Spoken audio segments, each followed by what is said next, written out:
De nouvelles études épidémiologiques suggèrent que l'exposition aux pesticides s'associe à des trajectoires neurodéveloppementales atypiques, ce qui représente un facteur de risque pour les troubles du spectre autistique.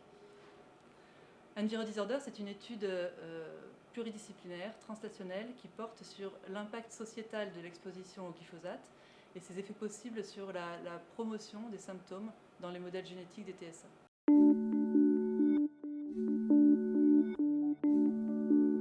Ce travail repose sur la collaboration de 4 laboratoires de recherche. Il combine des approches cliniques au Centre de ressources autisme, des approches expérimentales à l'Institut de génomique fonctionnelle et à l'Institut national de recherche pour l'agriculture, l'alimentation et l'environnement, et des approches technologiques de l'Institut d'électronique et des systèmes. Les expertises des collaborateurs sont complémentaires, synergiques et nécessaires les unes aux autres, avec l'objectif commun de démêler les principaux déterminants pathologiques et les mécanismes cellulaires des TSA.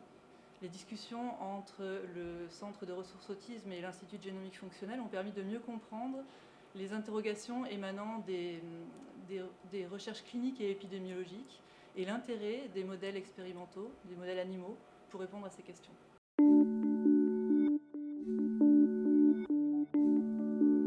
Alors, dans l'étude épidémiologique, on va déterminer s'il existe une association entre l'exposition au glyphosate et la sévérité des symptômes chez les enfants qui ont un trouble du spectre autistique. Pour ça, on travaille sur 400 enfants, sur un groupe de 400 enfants qui a un trouble du spectre autistique et chez qui on a récolté des données cliniques très complètes dans le cadre de l'étude ELENA. Et notre principal challenge, ça va être d'évaluer l'intensité de leur exposition au glyphosate. Alors comment est-ce qu'on procède ? On identifie les parcelles agricoles et les zones non agricoles qui sont susceptibles de recevoir du glyphosate dans un rayon de 1000 mètres autour des maisons que ces enfants ont habitées juste avant leur naissance, pendant la grossesse et pendant leurs 2 premières années de vie. Et le but, ça va être d'estimer le nombre de kilos de glyphosate qui ont été appliqués autour de ces habitations pendant ces 2 périodes critiques qui sont la grossesse et les 2 premières années de vie. Alors ce travail, on le réalise avec l'aide de l'Institut national d'information géographique et de l'Observatoire du développement rural, mais on utilise aussi des données qui sont publiques, en accès libre, qui nous renseignent sur le nombre de kilos de glyphosate qui sont vendus par code postal et par an en France.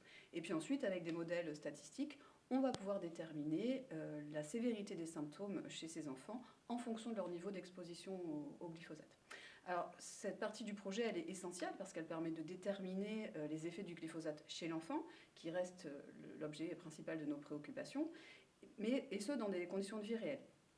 Mais l'étude épidémiologique, elle a des limites importantes puisqu'on est dans le cadre ici d'une recherche observationnelle, c'est-à-dire qu'on ne peut pas maîtriser les niveaux d'exposition au glyphosate et on ne peut pas déterminer les mécanismes biologiques qui expliquent cette association entre glyphosate et troubles du spectre autistique.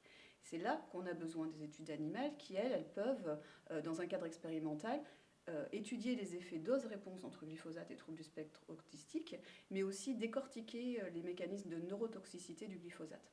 Donc ces études animales, elles vont nous permettre de compléter notre compréhension de la question, et c'est ce travail commun qui nous permettra de conclure sur les effets du glyphosate sur le trouble du spectre autistique.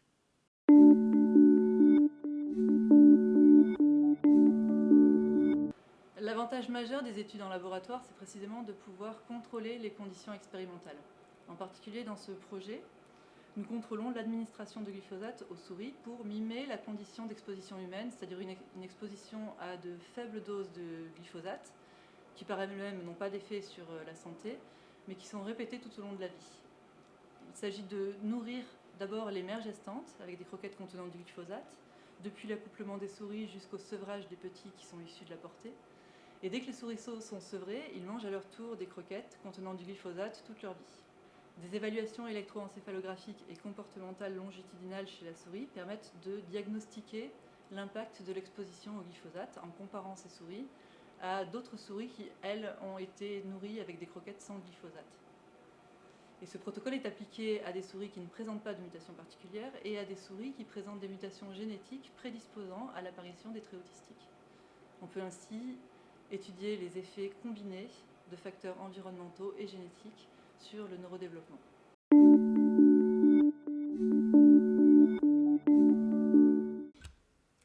La caractérisation des effets du glyphosate et des mutations génétiques dans le trouble du spectre de l'autisme par des recherches à la fois fondamentales et cliniques ouvrira des pistes en termes de prévention et de médecine personnalisée pour les personnes qui ont un trouble du spectre de l'autisme et bien entendu pour leur entourage et en particulier celui des proches aidants.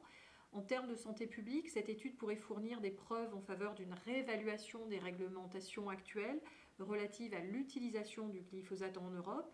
Et le bénéfice à long terme serait alors de diminuer l'incidence du trouble du spectre de l'autisme et ou d'améliorer les symptômes des enfants atteints de troubles du spectre de l'autisme et de limiter les formes sévères de ce syndrome.